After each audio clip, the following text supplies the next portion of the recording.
workplace, an organization, some group concerned with the possibility of having to deal with an active shooter needs to have a plan in place. This shooting also putting workplace safety in the spotlight tonight, and many are asking the question, are you and your employer prepared if an active shooter strikes? 7 Eyewitness News reporter Hannah Buehler spoke with a local expert on what you should look out for.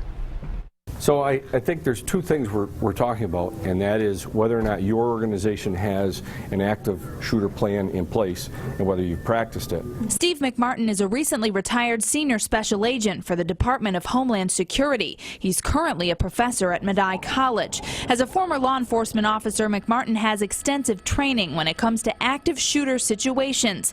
The violent gun attacks in California today raise a good question. Do you know what to do if you're confronted with an active shooter? It behooves every organization to have an active shooter plan and again, to practice it. It's not good enough just to have it and publicize it, and it needs to be practiced. Dealing with the threat of gun violence has become the new normal. Active shooter drills are more common in places like schools and businesses.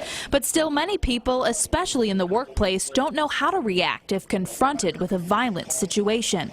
In the world we live in right now, businesses, organizations, schools, hospitals have to be aware that this is a possibility. With the threat of workplace violence, McMartin says businesses especially should have a plan in place. McMartin and I walked around the 7 Eyewitness newsroom tonight. He shared with me valuable information on what you should do in an active shooter situation. The first thing I did when I came in here was note how many exits there were.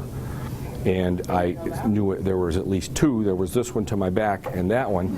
So the threat right now lies from that door. I noticed there are offices back there with doors.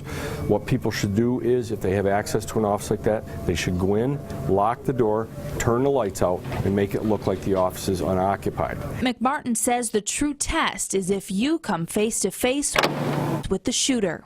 You have to do something. You have to charge that attacker. Throw something. Throw your cell phone. Throw your shoes. Throw your laptop. Throw a stapler from your desk.